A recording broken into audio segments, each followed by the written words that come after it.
How you doing? I'm good, man. I flew in special just to promote my shows at the Paramount. I got one night, 2 shows, and I'm taping my comedy special for Showtime. Yeah, people, we're going to be sitting up here getting to know Steve-O very well. If you don't know Steve-O, of course, Jackass fame and of other things, we're going to be having a conversation with him. Damn, you laid back as fuck, man. I like this. You melted into that seat right there. You ask me whatever you want, man. Look at them. They already messing with Steve, too. Like the chat messes with people, man. They fucking with you right now. Look at this. They already putting pictures of him up as clowns and shit. Is that a real gif of you right there? Yeah. I'm a circus clown before I was on TV. That's right. Yeah, you like professional clown. Yeah, you went to clown Ringling school. Brothers and Barnum and Bailey Clown College, man. Damn, see, man. So you hear about clown college, but I never thought it was a real thing until I heard him talk about that. Well, real we got a shit, guy with a man. degree right there. Statistically, it was harder to get into clown college than Harvard. Is it? Yeah, because those animal abusers, motherfuckers, the Ringling Circus, they have 2 units of the circus. So they're always in 2 cities at the same time. And they switch schedules every year. So each unit does 50 cities of clown college auditions in 100 cities every year. Or they did anyway, because they don't have clown college anymore. Mm-hmm. Wait a minute, they don't have clown college anymore? Nah, man, they shut it down like literally after I graduated. Like, wow. I was in the What did you do, man? You shut that shit down. I know. Literally shut it down. You must be fucking a lot of clown chicks or something, man. I did. Oh, I know. Right. Well, I only had sex with one clown. But In full clown makeup and shit? She wasn't wearing her makeup, man. That fucking makes it so pointless. It's like, Right. It could have been anybody. I wrote a joke about this, man. Like, having sex with a clown is not wearing her makeup. It's like banging a flight attendant on the ground. It is, man. It's pointless, man. I don't know. You might want to ask my girlfriend about that. Was she a flight attendant? No, she thinks I'm a fucking clown. So, you know. Bravo. There she is out there. Hey, thank you, everybody, for coming in and making Steve-O feel at home. Thank you so much. You guys watch all the movies? Hey, everything. I'll tell you my favorite ones, okay? What? All right. What I've seen recently. The Gift. That was badass. It was. The Gift was badass. It fucked me up, man. I was like, damn, I got some shit I got to make right. I was gonna say, who did you bully in high school? Well, it's not even like that, but just, like fucking like chicks that you burned, It's like, Yeah, I man. gotta fucking make shit right, man. Yeah, That's how why many- I went to sex addict rehab. Did you really? Yeah, I can't even believe anybody even chuckled at that. Normally, like, that really fucking cools the room right off. Yeah, no. Normally it might, but Yeah. looks like you Yeah, guys you might got have some something in fucked up common. people on in it. Hey man, shit. Why'd you have to bring that shit? Because see, I don't want to say shit because my girlfriend's in the room right now. Right. But yeah, she laughing right now, but she gonna be mad at me when she gets home. She already knows. She knows, and I've told her everything. In fact, she's caught me in some crazy shit before we first got together. But I've been to therapy for sex addiction too, man. Yeah. Well, hey, man, dude, you know what? I commend us for that because it's like, I mean, guys are fucking horny sleazebags, like whatever. And it's not unusual. What's unusual is the guy like willing to do the work to change that shit. Yeah, man. Yeah, Like if a guy's married, he's hanging out with his buddies. He's like, man, he's like got his wedding ring on. He's like, oh, dude, you should have seen the fucking piece of pussy I fucked last night, and that's like perfectly normal. That's fucked up. So when do we ever meet each other and have this conversation? I don't want to be that way, man. Like I want to fucking learn how to be in a healthy relationship, and so that's my deal. Well, a couple of questions for you, then, Sure. since we're on this subject. We'll get into the promotion for the show and everything. dude. But since you and I are bonding over, Right. overactive dicks, now how did you? Now, at what point in your life did you realize, God damn, I got a problem, man? I like promised myself, like, you know what? This isn't working for me, man. Like going around traveling on the road all the time, trying to hump chicks everywhere I go.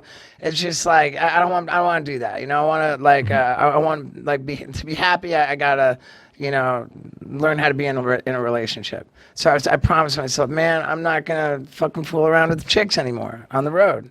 And then everywhere I went, something popped up. Yeah, your dick. Right, I mean, whatever. It was just it was crazy. I just couldn't stop, man. I tried to stop and I couldn't fucking stop. And so then I started seeing the therapist guy. Yeah, I mean, that comes with your territory, man. I mean, Yeah. I'm looking at how girls want. I'm sorry, women are fucked up. I mean, guys are fucked up too, needless to say, but women are Right. fucked up. Women just want to be groupies for anything. Right, man. I got a joke about that, dude. Fucking, like, it's not against women at large either. It's just certain women, man. There's certain women, if they've seen you on television and then they spot you in real life, they turn into baseball vendors. Hot pussy! That ain't no joke. Fresh beaver! Well, that's the thing. I used to, he and I've been, we've been slinging hanging that out shit. for 20 years, and I'd watch him, and he had a problem, but women would just like throw themselves in his lap, like pussy would just rain out of the sky on him. And I was like, Damn. I felt bad for him. It's like, what can he do? I know. I had an umbrella and shit. Shit just kept coming I didn't down. run into a lot of problems with my buddies, like, having too much sympathy for me getting too much pussy. No, that's why I like. That's why I kept him around. Oh, I was just talking. I don't know what to do with all this pussy, Martin. Help me. They were like, you gotta stop. Oh, go ahead. I realized how bad I was when I almost tore somebody's life apart. When I realized like I'm really ruining somebody's life. Somebody back there laughing and shit. Why was that funny? I'm like, man, I tore Right. somebody's life apart. Funniest thing they said all night. Jesus. No, man. That's good to hear. So you talked about how you want to get into a stable relationship. Are you in that right now? Nah, man. Because you're traveling so much, and now Right, I'm traveling a lot, yeah. you're moving into this new phase where you're doing stand-up comedy. Well, it's not that new, man. I've been on the road doing stand-up for 5 straight years. That's right. Yeah, That's right. what's I did new- hear you say that. Yeah, what's new is I'm taping my first comedy special for Showtime. And it's going to be fucking... Dude, this is like... I got everything is riding on Austin, Texas, man. I picked Austin, Texas, like out of anywhere in the whole world I could do it, I picked Austin, Texas. And I'm fucking... I got it all riding on there, man. It's like make or break, dude. So you know? this is your investment then. Yeah, like, I mean... And I know that when the special comes out and then I gotta fucking retire all that material and fuck it, like, I'd rather be a comedy factory than a comedy warehouse. 5 years ago when I really decided, like I told you, I started stand-up in 2006, like almost 10 years ago. And I was fucking around, I was wasted, I was way more busy, I was dabbling in it and like not even doing a good job. When I got sober, then it took me a couple years and then like, when we filmed Jackass 3D and that movie's getting ready to come out, like one of the very first things before we were really promoting it, like I went into this go to do this interview and they're like cycling people through and Dane Cook was in there, and like they said, oh dude, just fucking, it'll be hilarious, just go and just crash into his interview. And so I walked into his interview and I said, yo man, like we're on like right on this fucking like young Hollywood thing, and I said, yo man, like I've done stand-up before, I used to do it. And, like, I really want to fucking get back into it. And, like, since I got sober, like, I don't want to be in a nightclub. I don't want to be in a bar. I don't have any fucking good reason to be in a nightclub or a bar. But I have every reason to be in a comedy club. It's like something legitimately to do, to enjoy. And like I got a reason. I'm going to the comedy clubs and I'm sitting there and I'm looking at the stage and I'm thinking, motherfucker, I should be on that stage. And I'm sick of fucking pussying out. Oh, I'll get off my ass and do it at some point. Oh, I'll start writing some material and I'll do it. And I said, I said, Dane, I don't want to fuck around anymore. I want to dive in. And Dane said, cool, man. Fucking next week we'll fucking get you on stage at the Hollywood Improv. And fucking and so he said, I'll give you my number.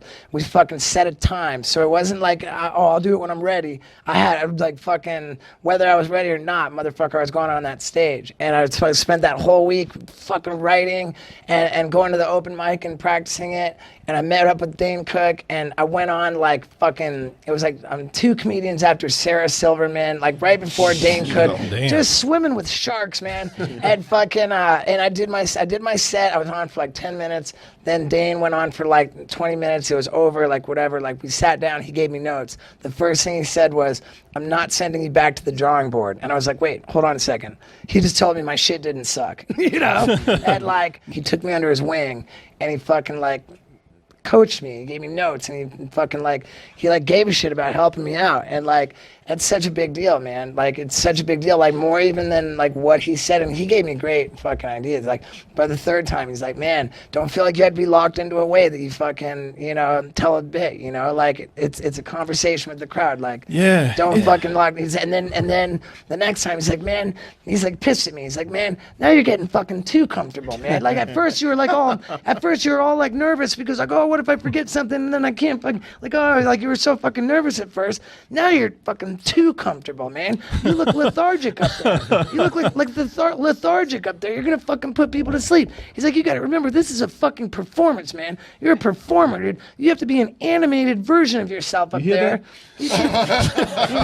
Oh, come on. I'm kidding, man. You can't, you know, like you, and I'll never forget every word he fucking said. You know, here's a guy who sells out arenas, man. That should tell you something about how we judge people's stage personas and how we judge and how we judge not only the stage personas but how people are marketed, especially today through the internet and social media. Because people, I got this feeling, I think people really hate Dane Cook because they're just told to hate Dane Cook. He makes a target out of himself in certain ways, you know, and I'm fine with that. Like, whatever, that's his deal. I mean, he's a certain way, and like, that's just how he is, man, and fucking bless his heart. All I'm saying is that, like, he put so much wind in my sails 5 years ago. Every night to the comedy club, I didn't care. I went and fucking did a set every night, and I fucking worked at it, and I knew that it was fucking gonna happen when I came to Austin to promote fucking Jackass 3D, and I wind up in a fucking situation. I got fucking 3 chicks sucking my dick, you know, and I was like,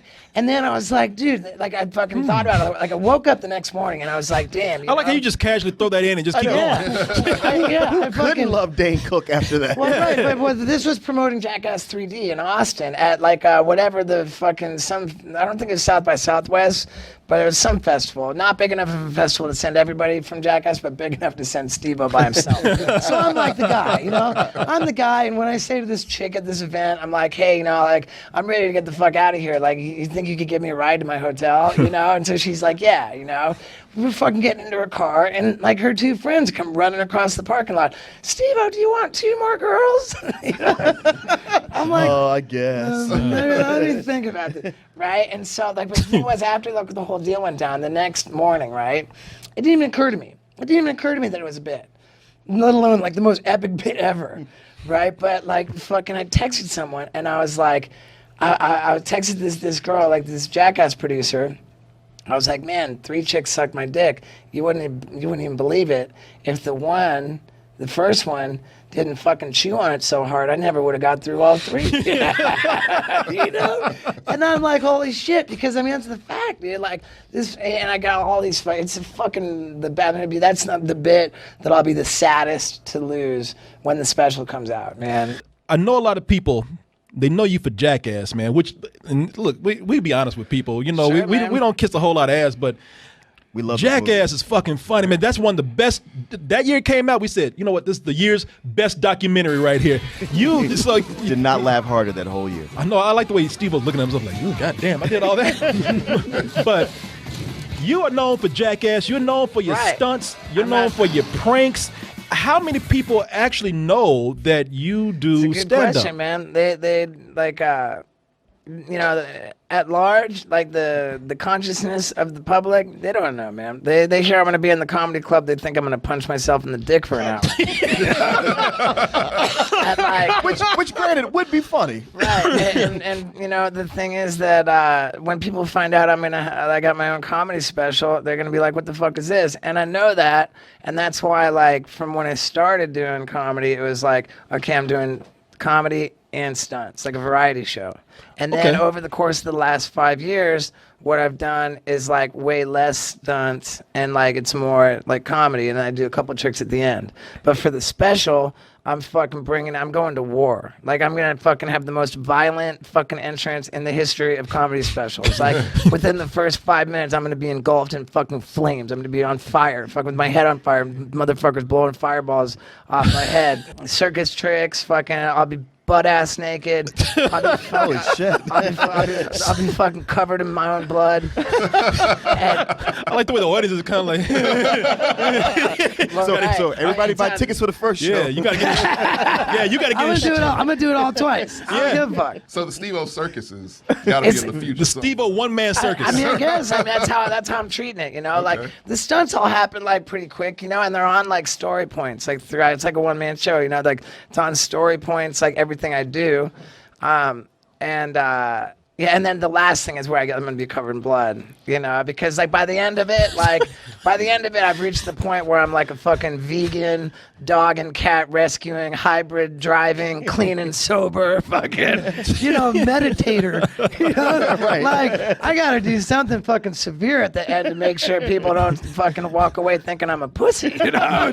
Oh hell yeah! And then once I'm covered in blood, I'm looking for like an MMA guy to like come out and fucking just grab me, and just choke me out and drop me on the fucking stage unconscious, and then it'll be over. What the fuck is wrong with you, man? Man, you see these movies? Well, right, because like you said, man, people know me for fucking jackass now, and like I don't know, like if you listen to Howard Stern, but like he makes a point, man, that fucking people are kind of like, oh, another comedy special, you know? It's like, yeah, you know, and like.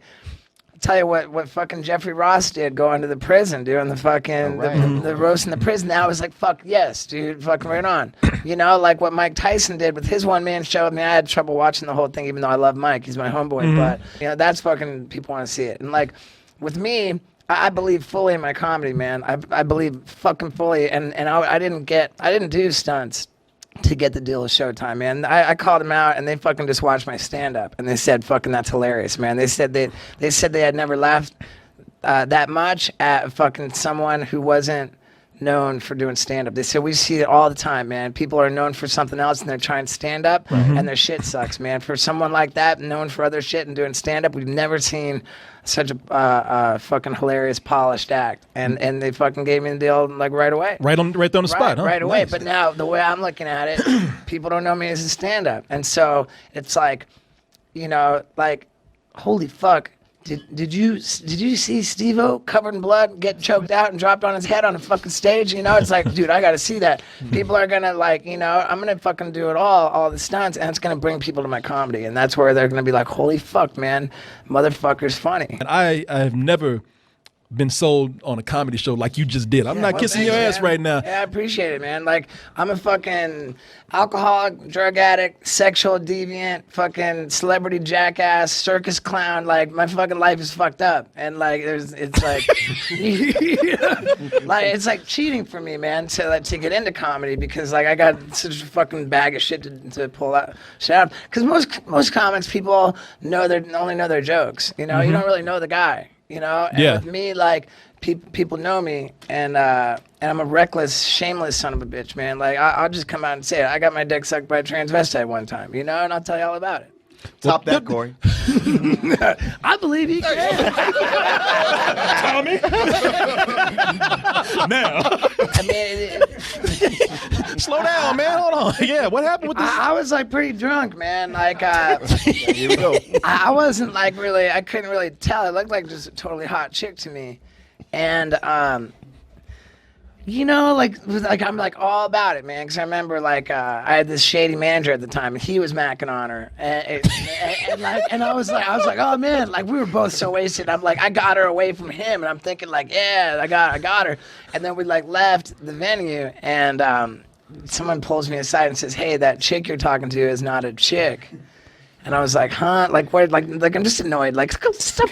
Like, leave me alone, man. Whatever, man. And they're like, no, seriously. They said that person's a hermaphrodite, right? Like a hermaphrodite. Like had both. Yeah, it had like a dick and a pussy. But they said, but you know, like to be fair, they had an operation to get rid of the dick. And I'm like, cool. That makes it all legit. Like nothing, leaving nothing but chick.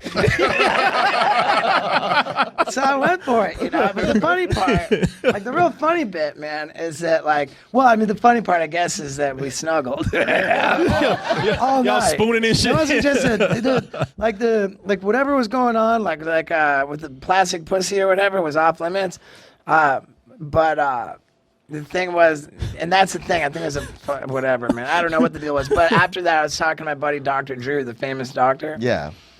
And Dr. Drew, I tell him about it. He says, Steve-O, there's no such thing as hermaphrodites. Clinically speaking, a dude sucked your dick. And at that point, you're like, oh, well. I didn't care, man. I said, dude, hey, there's been a lot of girls that looked way more like a dude than that dude. Yeah, I've had some. Okay, here's the question. All the Chaz Bonos I've bonoed. What's a little BJ from RuPaul? Yeah, exactly. Shit, but the question is, and I'm sure it's been asked of you before. Right. Because, they say. The question is like how, like, I'm sorry I interrupted No, you, but please. like, it didn't bother me, man. Like the one thing like that really was like crazy about it was like, I was like, fuck, Drew, you would expect a dude to do a better job. That was my question. That's like, I was like, you were going to say the question, did you do a good job? yeah, did he do a better job than a woman? No. No, you'd think if you had one, you'd know your way around the fucking thing. This dude. Well, fuck, man. There goes my prison fantasies right there. Shit. Right. You had prison fantasies? Well, I said, you know what? You got to go see that therapist, man.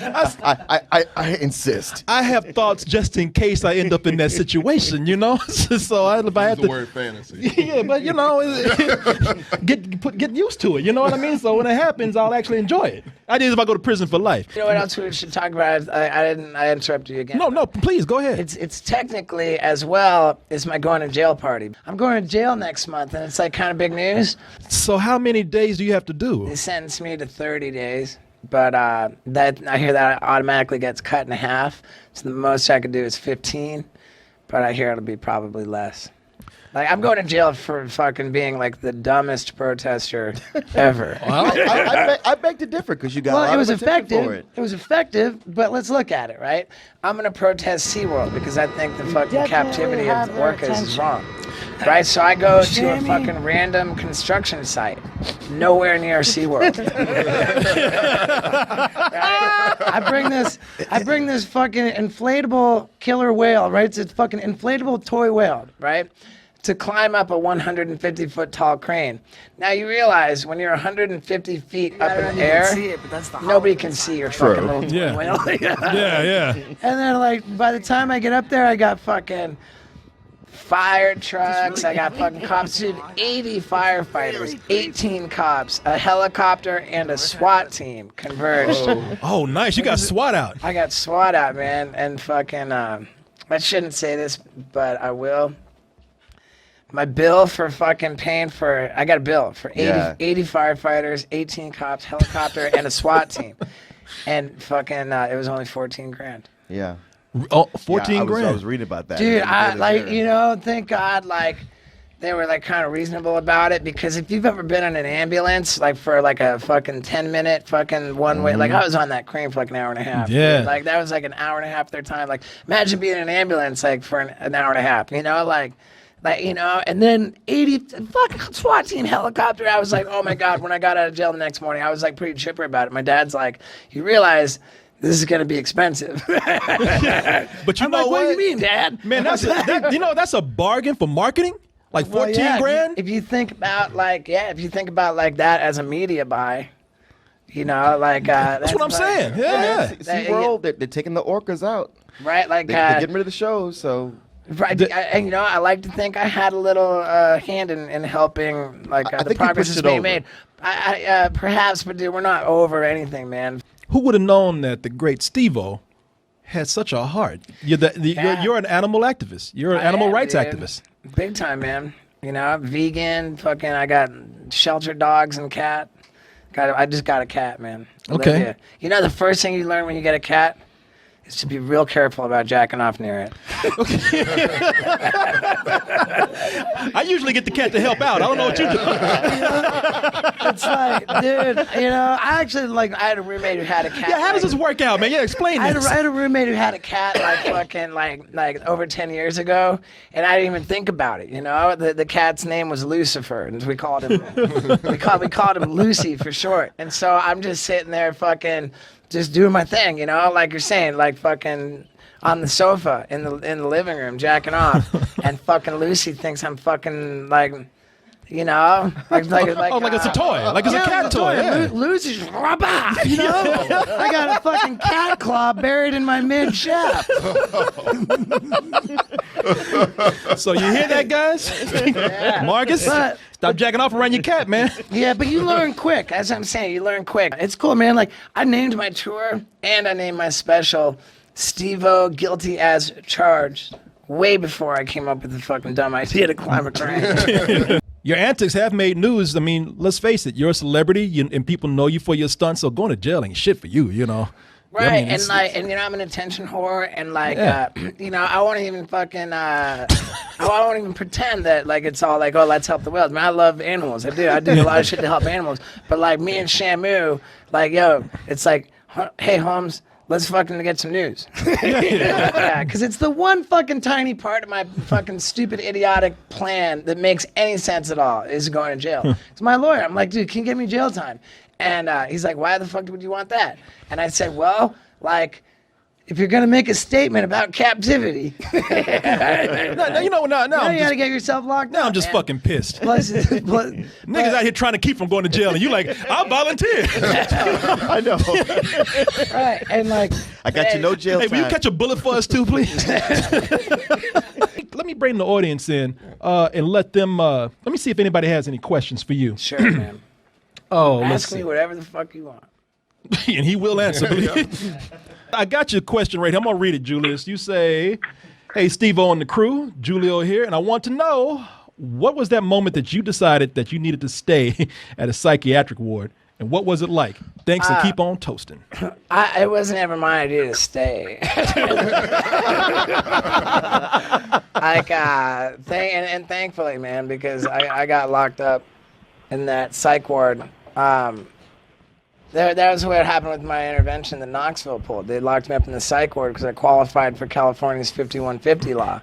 And I was so fucking belligerent when I got to the hospital, trying to spit on people and fucking just being a dick, you know? Like, they changed my status from 5150, which is a 3-day hold involuntary, to a 2-week hold. And so, and thank God. Is this for me? Yeah. Hey, thanks so much.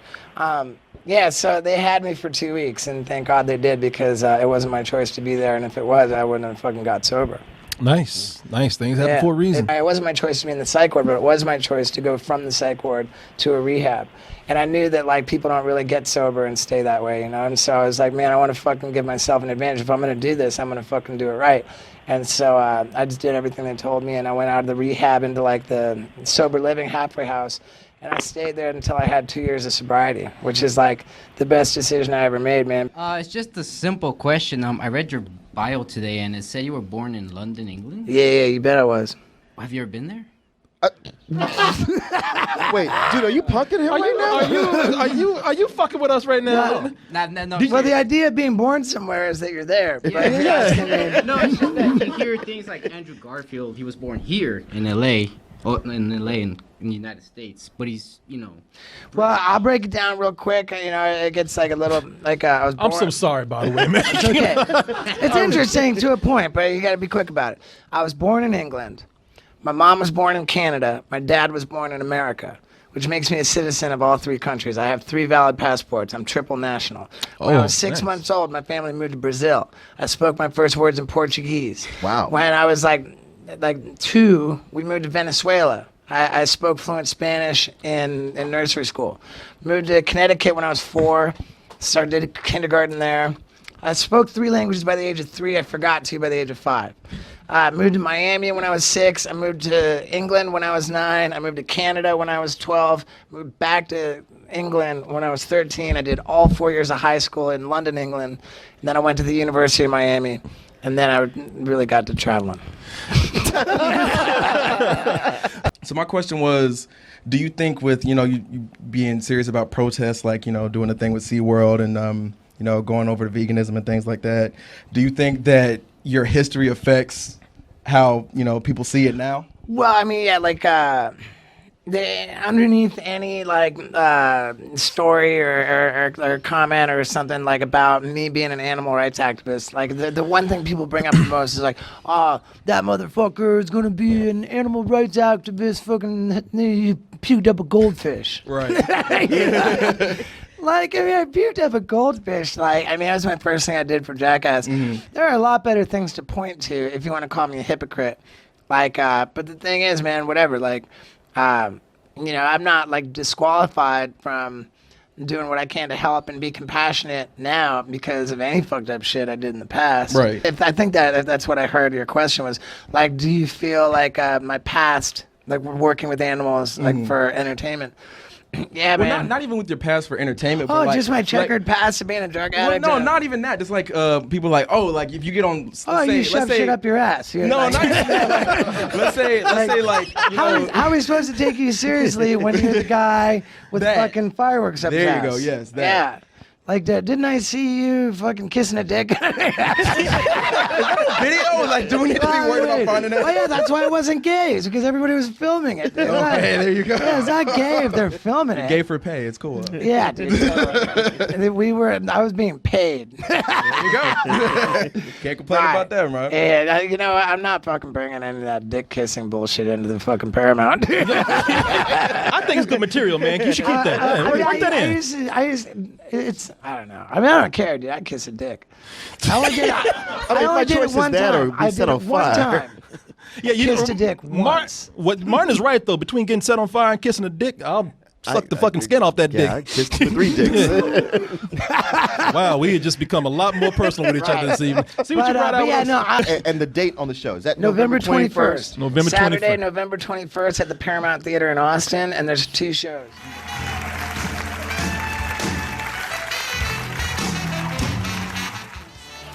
Everyone, let me see here.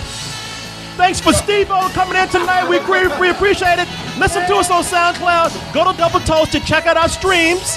We live stream several nights of the week. And you can try the service out 7 days for free. If you don't like it, quit at any time. But that is it. All right, everybody, we're out of here. Good night.